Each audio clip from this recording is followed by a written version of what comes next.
बराह रास्त इस्लामाबाद आपको लिए चलते हैं, जहां नईम उल हक इस वक्त मीडिया से गुफ्तगू कर रहे हैं। जो इक़्तिदार हैं उनको पामाल करके, अपने नाजायज़ इस्तेमाल करके अपने इख्तियारात को अवाम को कुचलें, अवाम के जज्बात को कुचलें और अपोजिशन पार्टीज़ को हर तरीके से, हर मुमकिन तरीके से कुचलने की कोशिश करें। हम अपनी जद्दोजहद को और बढ़ाएंगे। कल इस्लामाबाद में इंशाअल्लाह आप देखेंगे एक अजीम शान इंसानों का समंदर है, वो मुतालबा करेगा एक दफ़ा फिर कि नवाज शरीफ साहब अपने ओहदे से इस्तीफ़ा दें। वो वज़ारत आज़म के ना कानूनी तौर पे, वज़ारत उज़्मा के ना कानूनी तौर पर, ना अखलाकी तौर पर वो अब उसके अहल नहीं रहे और उनको जितनी जल्दी हो सके उनको इस्तीफ़ा दे देना चाहिए। अगर हम सुप्रीम कोर्ट के फैसले का मुकम्मल तौर पर एहतराम करते हैं, हमारे खिलाफ अफवाहें फैलाई जा रही हैं हुकूमत की तरफ से, तरह तरह की, रोज़ाना सुबह से शुरू होते हैं, रात तक अफवाहें फैलाते रहते हैं, गलत कहानियां बताते रहते हैं और यहाँ PID में आकर हम पर झूठे इल्ज़ाम लगाते हैं। एक मिनट मैं पहले एक मिनट के लिए शहरयार आफरीदी साहब हमारे MNA कोहाट से, और फिर उसके बाद 1 मिनट के लिए हमारे सेनेटर शिबली फराज भी बात करेंगे। जी बिस्मिल्लाहिर्रहमानिर्रहीम। आज पूरी पाकिस्तानी कौम देख रही है कि एक इदारा जिसमें पाकिस्तान के पार्लियामेंटेरियंस, याद रखिए शिबली फराज साहब चेयरमैन सेनेट का इलेक्शन लड़ चुके हैं, मैं पार्टी की तरफ से स्पीकर का इलेक्शन लड़ चुका हूं। इससे पहले PID में हमें इजाज़त थी।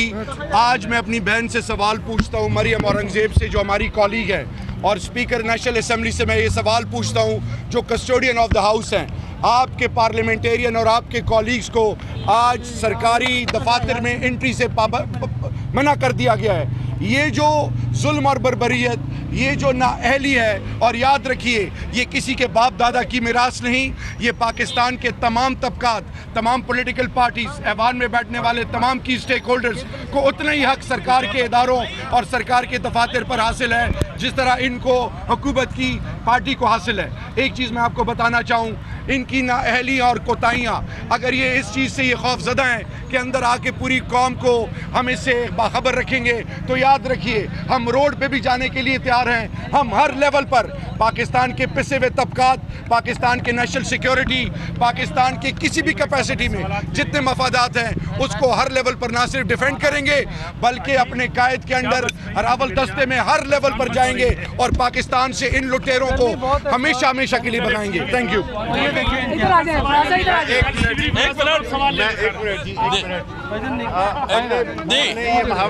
हमने ये मुहावरा जरूर सुना था कि चोरी और ऊपर से सीना जोरी। हुकूमत जिन पे के प्राइम मिनिस्टर पे, जिस पे कि ये साबित हो गया है कि वो ना सादिक है और ना अमीन है, उन्होंने आज साबित किया है कि बावजूद इसके कि उनमें कोई इखलाकी कोई जवाज़ नहीं है वज़ीर आज़म पे रहने का, न सिर्फ ये बल्कि उनके जो कारिंदे हैं उन्होंने उन इदारों पे, यानी उन हुकूमती इदारों पे जिस पे कि हम सब का हक बनता है और ख़ास तौर पे पार्लियामेंटेरियंस का, उनको जिस बदतमीज़ी के साथ, जिस बेहयाई के साथ रोका गया, जिस तरह की उनकी तज़लील की, उसका जवाब तो हम लेंगे। लेकिन कौम ने देख लिया है कि ये वो लीडरान हैं जो कि पाकिस्तान के इदारों को अपनी ज़ाती मिल्कियत समझते हैं और जिसमें कि वो समझते हैं कि जिनकी मर्जी उनकी मर्जी होगी, सिर्फ उनके जो भाड़ हैं वो ही आके इधर तमाशा लगाएंगे और वो किसी सियासी लीडर को यहाँ पे बात करने नहीं देंगे। तो उनको शर्म आनी चाहिए। एक मिनट फवाद चौधरी साहब, एक जो आज़ादी आज आप PID में, तो हमें ये बड़ा अफसोस है कि सारे आप लोग जो है वो बैठे हुए हैं, धूप में बैठे हुए हैं, आप सारे हज़रात जो है वो आज आप PID में लेने आए हैं। आपकी खैबर पख्तूनख्वा में हुकूमत है, यही आज़ादी आप खैबर पख्तूनख्वा में बिल्कुल देंगे, हमने दी है, बिल्कुल दी है। और पहली बात ये है कि हमने वो दी है, देंगे। और दूसरी बात यह है कि हमारी हुकूमत एक इखलाकी हाई मॉरल ग्राउंड पे खड़ी हुई है। अच्छा जी, पहली बात तो ये है कि हमें बड़ा अफसोस है कि आज ये सारे जो दोस्त हैं आपको गर्मी में यहाँ पे खड़ा होना पड़ा और उसकी जो जिम्मेदारी है, अच्छा हमें एक तो बड़ा अफसोस है कि सारे दोस्तों को गर्मी में खड़ा होना पड़ा। खुद तो नवाज शरीफ साहब जो हैं वो जनरल साहब के साथ मरी में हैं और आप सबको और हमें यहाँ पे गर्मी में खड़ा होना पड़ा। और ये पार्लियामेंटेरियन सारे, मुराद साहब, शिबली साहब, शहरयार और ये सारे जो हैं हमारे साथ यहाँ पे खड़े हैं। लेकिन कोई बात नहीं है, हमारे लिए तो जो सड़क है वही PID है। आप लोग जहाँ जहाँ पे हैं हम लोग वहाँ पे हैं और जहाँ पे आप लोग हैं इंशाल्लाह मेला वहीं पे लगेगा। और जो आज दो इन्होंने यहाँ पे हरकत की है उसके ऊपर तो तफसीली शहरियार ने, शिबली साहब ने बात की है, नईम साहब ने। 2-3 इम्पोर्टेंट पॉइंट जो है, एक तो कल हमारा जो जलसा हो रहा है इंशाल्लाह भरपूर ताकत से वहाँ पे वो जलसा जो है वो होगा। आज जो वज़ीर आज़म साहब ने हमें जो जिसके ऊपर एक्सप्लेनेशन चाहिए वज़ीर आज़म से, वो ये है कि ये जो जनरल साहब अचानक आए हैं, जब भी पाकिस्तान में कोई क्राइसिस आता है पाकिस्तान की सिक्योरिटी का, ये जो जनरल हैं ये वहाँ पे कूद पड़ते हैं। आप देखिए कि सबसे पहले जब नरेंद्र मोदी का ओथ था, हलफ था, तो ये जनरल साहब से मिलने प्राइम मिनिस्टर साहब वहाँ पे गए और सारी फैमिली के साथ वहाँ पे उन्होंने बात की। उसके बाद जब नेपाल में वज़ीर आज़म गए तो जनरल के साथ इनकी मीटिंग हुई और नरेंद्र मोदी का मैसेज जो है इनको दिया गया। उसके बाद जब नरेंद्र मोदी का जो विजिट आया पाकिस्तान में, वो भी इन्होंने जनरल साहब ने ही इसको जो है वो कोऑर्डिनेट किया था। तो प्राइम मिनिस्टर जो है वो जनरल के ऊपर सिक्योरिटी, और ये बताया जाए कि हमारे जो कर्नल अगवा हुआ है नेपाल में, उसके लिए प्राइम मिनिस्टर ने अब तक क्या किया है, ये यहाँ पे जो बात हो रही। अच्छा, आखिर में मैं सिर्फ एक बात कहना चाहता हूँ कि हम कानूनी मशावरत के बाद हम हाई कोर्ट या सुप्रीम कोर्ट जाएंगे और मुतालबा करेंगे कि पीआईडी की जो फैसिलिटीज़ हैं, जो सहूलतें हैं, वो हमें या किसी भी अपोजिशन पार्टी टैक्स पेयर को इस्तेमाल करने की इजाज़त दी जाए।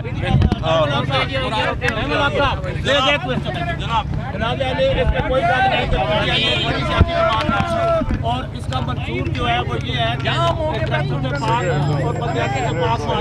लेकिन अभी आप साबिक गवर्नर मुस्तफा खर को जब बुला रहे हैं तो क्या आपको उनका माजी याद नहीं है? हमें सबका माजी याद है। हम समझते हैं कि तहरीक इंसाफ के मंशूर के साथ, हमारे उसूलों के साथ जो खड़ा होना चाहता है वो हम उसको वेलकम करेंगे, मगर आप देखेंगे इंशाल्लाह हमारे जो उम्मीदवार होंगे वो सही मानों में हमारी सोच की अक्कासी करेंगे। शुक्रिया। प्रेस इंफॉर्मेशन डिपार्टमेंट के बाहर फवाद चौधरी, नईम उल हक, शहरियार आफरीदी, शिबली फराज मीडिया से गुफ्तगू कर रहे थे, हुकूमत को तनकीद का निशाना बना रहे थे। इसी मामले पर बात करेंगे। वजीर मुमलिकत बराए इत्तलात मरियम औरंगजेब हमारे साथ टेलीफोन लाइन पर मौजूद हैं। मरियम औरंगजेब साहिबा, शहरियार आफरीदी ने आपको मुखातिब करके कहा है कि मरियम औरंगजेब अपनी बहन से पूछता हूँ कि आज उनके कॉलीग्स को सरकारी इमारत में दाखिले से रोक दिया गया, क्या कहेंगी आप? बिस्मिल्लाहिर्रहमानिर्रहीम। सबसे पहले तो मैं ये कहूँगी कि आज पीटीआई ने इजाज़त मांगी, खत लिखकर, एक खत कल उन्होंने लिखा जो ना किसी को एड्रेस था, और आज इजाज़त मांगी और उनको उसके जवाब में एक लेटर गया पीआईडी की तरफ से जिसमें बताया गया कि जो कानून और ज़वाबित हैं वो पीआईडी में प्रेस कॉन्फ्रेंस के लिए कौन से हैं, और उसके ऊपर उनको कैटेगोरिकली बताया गया कि कौन लोग प्रेस कॉन्फ्रेंस कर सकते हैं और कौन लोग नहीं कर सकते हैं। शहरियार अफरीदी साहब ने जो मुझे मुखातिब करके कहा उसमें जवाब में ये है कि वो मुझे मिलने आए, वो 100 दफ़ा मिलने आए, पीआईडी में मेरा ऑफिस भी है, लेकिन प्रेस कॉन्फ्रेंस का जो रूल्स और ज़वाबित हैं, और अब ये रवैया ख़त्म होना चाहिए। आप लोग अपनी स्क्रीन के ऊपर देख रहे हैं कि किस अग्रेशन के साथ एक जो रवैया है, और दूसरी बात कि अब रूल्स एक सर्टन कवाबित ज़ाब्ता होता है गवर्नमेंट का, जिसके अकॉर्डिंगली तमाम शहरियों को, चाहे वो पार्लियामेंटेरियंस हो चाहे वो जो भी हो, और एक लेटर के जरिए जब उनको कन्वे कर दिया गया है कि जो प्रेस कॉन्फ्रेंस है पीआईडी में वो कौन लोग कर सकते हैं और किस तरह होती है, उसका एक तरीका कार है। लेकिन हर रूल को इनके लिए एग्जेम्प्ट करके, हर तरीके को ख़त्म करके, और इनके इस अग्रेशन की वजह से अदारे जो हैं अगर वो इंटिमिडेट होने लगेंगे तो फिर ना कोई law and order in place आएगा, ना कोई rules of business in place आते हैं। अच्छा मरियम साहबा, ये बताना पसंद करेंगे आप किस रूल के तहत ये क्वालिफाई नहीं करते? ये जो रहनुमा यहाँ पर खड़े हुए हैं जिन्होंने प्रेस कॉन्फ्रेंस भी करना चाह रहे थे, मीडिया से गुफ्तगू की, ये रहनुमा क्वालिफाई नहीं करते किस रूल के तहत? गवर्नमेंट के मीडिया रूल्स मैंने आप लोगों को लेटर भी भेजा, अगर आप अपनी स्क्रीन पे दिखाएंगे तो जो व्यूअर्स हैं उनके लिए आसानी होगी समझने के लिए। उसका पार्ट 1 का सेक्शन 4 कहता है कि कौन कौन लोग इस पीआईडी के अंदर प्रेस कॉन्फ्रेंस कर सकते हैं, और वही रूल उसी लेटर में पीआईडी की तरफ से पीटीआई को कन्वे हो गया था। लेकिन उनका मकसद अगर ये हो जो वो इस वक्त कर रहे हैं, तो वो मकासद जो हैं इस तरह के एक certain rules and law and order के मुताबिक होते हैं। ये इस तरह का रवैया जो है अब अनएक्सेप्टेबल है। ठीक है। अच्छा, आखिर में अगर इस पर भी आप कमेंट करना चाहें, आज ये बात भी की गई है, फवाद चौधरी ने कहा कि जब भी पाकिस्तान में कोई सिक्योरिटी सूरत हाल बनती है तो वज़ीर आज़म से मुलाकात के लिए जंदल साहब आ जाते हैं। उन्होंने ये इल्ज़ाम लगाया कि मोदी का पैगाम लेकर आते हैं, उनकी ज़बान बोलते हैं। क्या कहेंगे? मेरे ख्याल में तो ये ज़बान मोदी की बोल रहा है वो फवाद चौधरी साहब खुद बोल रहे हैं। कभी 10 बिलियन कहते हैं हमें रिश्वत दी है, कभी कहते हैं मोदी का क्या, अगर मोदी का यार हो तो वज़ीर आज़म के पुतले ना जले इंडिया में। अब इनको कहें ये बातें बंद करें और झूठ बोलना, कम से कम अपने अंदर से अगर झूठ बोलना खत्म कर दें तो शायद इनके अपनी पार्टी के अंदर कोई बेहतरी आ सकती है। बहुत शुक्रिया आपका मरियम औरंगजेब, वज़ीर मुमलिकत पर इत्तलात, आपने जियो न्यूज़ के लिए वक्त निकाला। और पाकिस्तान तहरीक इंसाफ के रहनुमा प्रेस कॉन्फ्रेंस करना चाह रहे थे, प्रेस इंफॉर्मेशन डिपार्टमेंट में उन्हें रोका गया और उन्हें यह बताया गया कि आपको इजाज़त नहीं है। PID के डिप्टी DG ने उन्हें कहा कि आपको इजाज़त नहीं है, लेकिन PTI का मौक़िफ़ ये था कि उन्होंने पहले से इजाज़त ले ली थी और इसी पर बरहम भी दिखाई दिए और प्रेस इंफॉर्मेशन डिपार्टमेंट के बाहर उन्होंने मीडिया से गुफ्तगू की, तनकीद का निशाना बनाया। हुकूमत को उन्होंने कहा कि अपोजिशन पार्टीज़ को कुचलने की कोशिश की जा रही है। इस्लामाबाद में जो जलसा हो रहा है पाकिस्तान तहरीक इंसाफ का कल, उन्होंने कहा कि वज़ीर आज़म से इस्तीफे का मुतालबा एक बार फिर उस जलसे में भी दोहराया जाएगा। बहुत सी बातें की उन्होंने।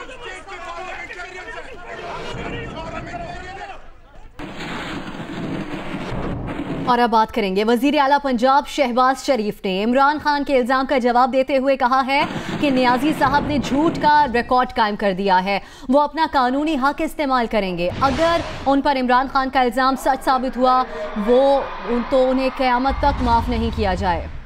इसके साथ साथ शहबाज शरीफ ने इस मौके पर आसिफ जरदारी को भी निशाने पर लिया और कहा कि आप CPAC का दावा करते हैं, अगर चीनी क़यादत को आप पर इतना अंधा एतमाद था तो आपने मंसूबों के संगे बुनियाद क्यों नहीं रखे? आप इतने तो भोले नहीं, कौम आपको बहुत अच्छी तरह जानती है कि आप कितने शातिर हैं। ऑपोजिशन लीडर सैयद खुर्शीद शाह का कहना है कि इमरान खान को पेशकश के मामले की तहकीकात होनी चाहिए।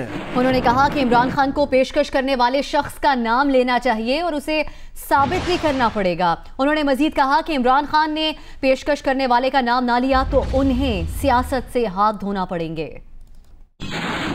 का नाम देना पड़ेगा। ये बात अखबार में आ गई है, या तो वो बात नहीं कहना चाहते थे तो ये नाम देना पड़ेगा, क्योंकि ये अपने दोस्तों में बैठ के ये बात करता तो बात आती, मगर क्योंकि इसने प्रेस में ये बात उठाई है और कहा ये पब्लिक प्रॉपर्टी हो गई है, इसको ऑन भी करना पड़ेगा, डिस्क्लोज भी करना पड़ेगा, नहीं तो इमरान खान को अपनी सियासत से हाथ धोना पड़ेगा। और पंजाब असेंबली में पैनामा लीक्स के मामले पर आज भी हंगामा आराई होती रही। ऐवान में हुकूमती और अपोजिशन अरकान एक दूसरे के खिलाफ नारेबाजी करते रहे। अपोजिशन बेंचेस से गो नवाज गो के नारे लगते रहे और हुकूमती अरकान रो इमरान रो के नारे लगाते रहे।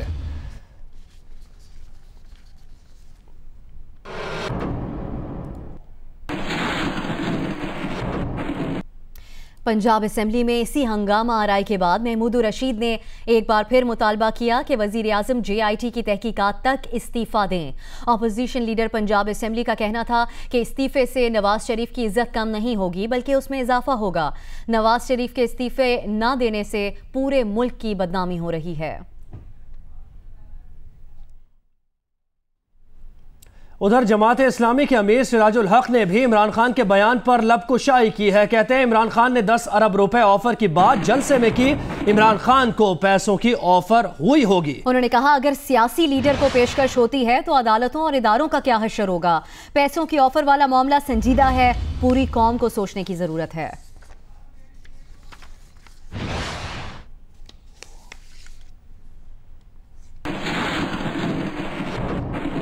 और नून लीग के रहनुमा दानियाल अजीज ने भी इमरान खान को ललकारा है और कहा कि आप मर्द बने, नाम लें, आप किसी जवाब के पीछे ना छुपें। दानियाल अजीज ने कहा कि इमरान खान तुम कितने बेवकूफ हो, कितने झूठ बोलोगे। इस बयान में देखें जो ये 10 अरब का बयान है, इसमें पहले दिन ये था कि जी हुकूमत की तरफ से मुझे 10 अरब रुपए ऑफर किए गए। जब दूसरी तीसरी मरतबा प्रेस ने उससे सवाल पूछा कि नहीं असल में ये दुबई का कोई शख्स है जिसने कहा है मुझे, फिर पता चला कि नहीं ये हुकूमत नहीं हमजा शहबाज का कोई दोस्त है, फिर पता चला कि नहीं ये जानने वाले हैं शहबाज शरीफ साहब के। वो इमरान खान तुम कितने बेवकूफ़ हो, तुम कितना झूठ बोलोगे। आए अब मर्द बने, मर्द बने। अब इसमें तुमने मेंटेनेबिलिटी के पीछे नहीं छुपना जैसे यहाँ तुम छुपे हो। ये जहांगीर तरीन की तरह तुमने अब एडमिसिबिलिटी पे नहीं छुपना। अब जवाब दो, नाम दो। आगे बढ़ते हैं। आपको बताएं, पनामा केस के फैसले की रोशनी में बनाई जाने वाली JIT के लिए 6 मुख्तलिफ सरकारी महकमों से अफसरान के नामों की फहरिस्त सुप्रीम कोर्ट को मौसूल हो गई। हर महकमे ने अपने 3 अफसरान JIT के लिए तजवीज़ किए हैं। सुप्रीम कोर्ट इनमें से एक नाम मुंतखब करके 6 रुकनी JIT तश्कील देगी। तफसीलात देखिए इस रिपोर्ट में। 20 अप्रैल को सुनाए गए पनामा केस के फैसले में सुप्रीम कोर्ट ने वज़ीर-ए-आज़म नवाज शरीफ और उनके खानदान के असासों की तहकीकात के लिए 7 रोज के अंदर मुश्तरका तहकीकाती टीम बनाने का हुक्म दिया था। JIT की तश्कील के लिए FIA, state bank, security and exchange commission of Pakistan, NAB, ISI और MI की तरफ से 3 अफसरान के नामों पर मुश्तमिल फहरिस्त सुप्रीम कोर्ट के रजिस्ट्रार को मौसूल हो गई। हर महकमे की तरफ से तजवीज़ करदा 3 अफसरों के नामों में से सुप्रीम कोर्ट एक नाम मुंतखब करके 6 अफसरों पर मुश्तमिल JIT तश्कील देने का हुक्म देगी।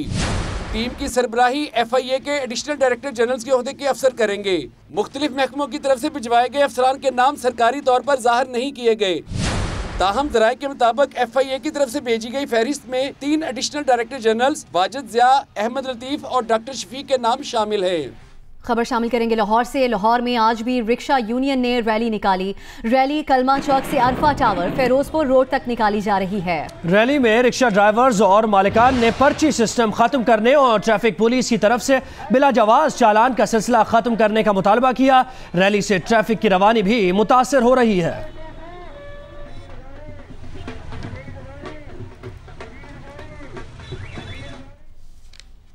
आपको बताएं कि खैबर पख्तूनख्वा पुलिस ने मशाल खान कत्ल केस की रिपोर्ट सुप्रीम कोर्ट में पेश कर दी। रिपोर्ट में कहा गया है कि मशाल खान को 3 गोलियां मारी गईं। गोलियां मारने वाले मुलजिम की शनाख्त हो गई है, मगर अभी तक उसे गिरफ्तार नहीं किया जा सका। केस में अब तक 36 मुलजिमान को गिरफ्तार किया गया है, जिनमें से 9 मुलजिमान मर्दान यूनिवर्सिटी के मुलाजमीन हैं। 4 मुलजिमान पुलिस रिमांड पर, जबकि 32 हवालात में हैं।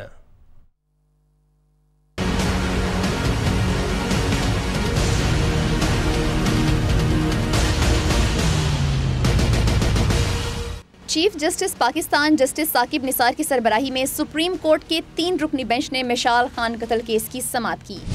दौरान समाअत खैबर पख्तूनख्वा पुलिस ने मशाल कत्ल केस की रिपोर्ट अदालत में जमा कराई।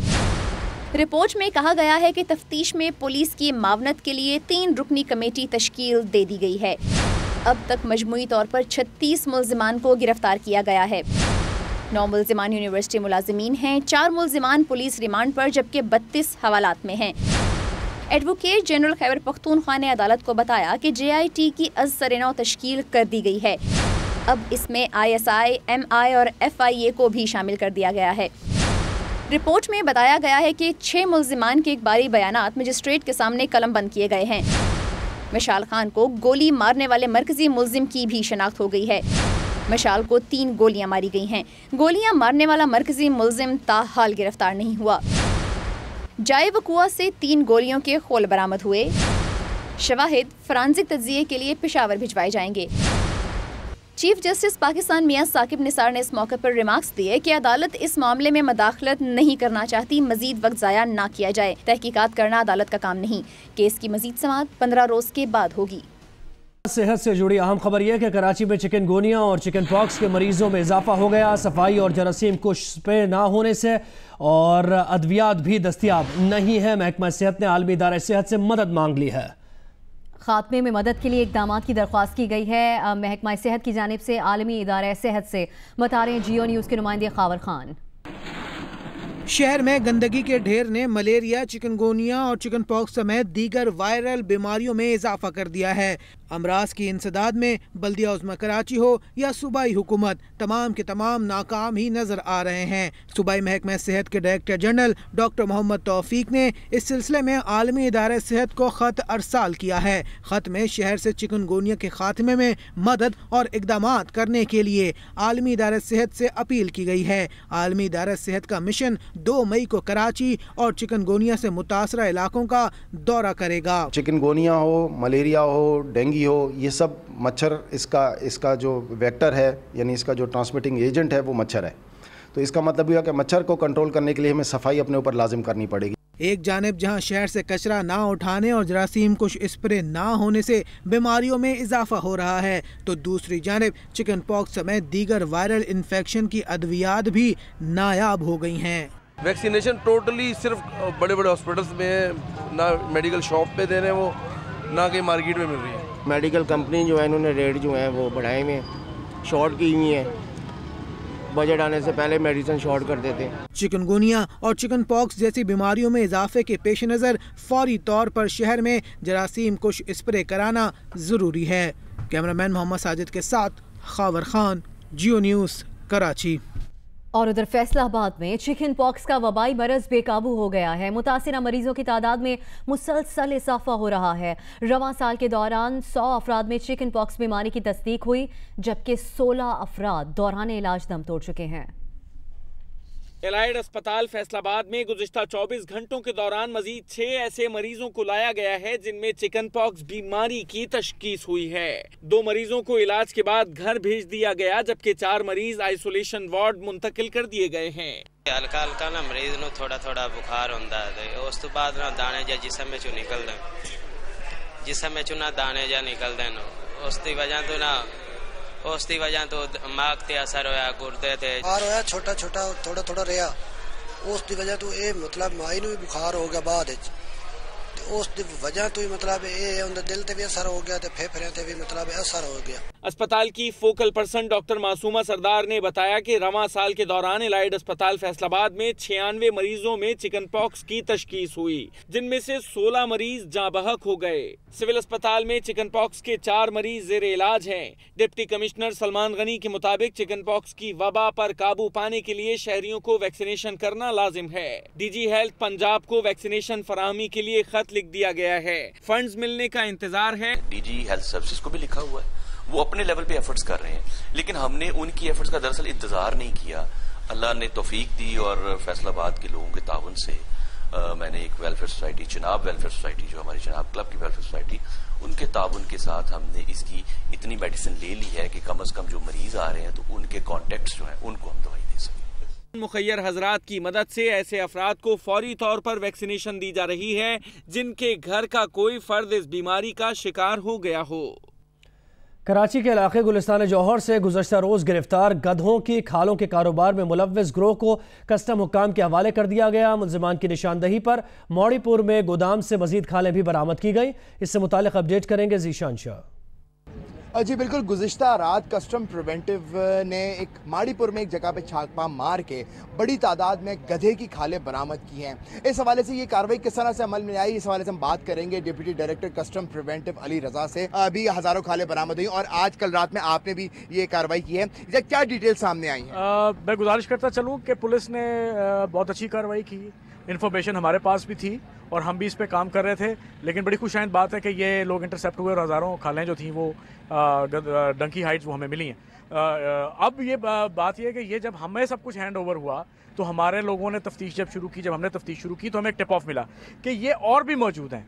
तो फिर कल रात में इससे पहले कि वो वहाँ से गायब कर दी जाती हैं कुछ और थी, तो हमारी पूरी ASO ने एक्शन किया वहाँ पर और वहाँ से फिर हमने 50 बोरे तकरीबन जो है वो खालों के बरामद किए हैं। और दूसरी बात ये बताता चलूँ कि ये पुरानी खालें नहीं हैं, ये आप देख सकते हैं कि ऐसी खालें कि शायद अभी कुछ दिनों की बात है कि ये केमिकल लगा के इनको यहाँ पे ले आया गया।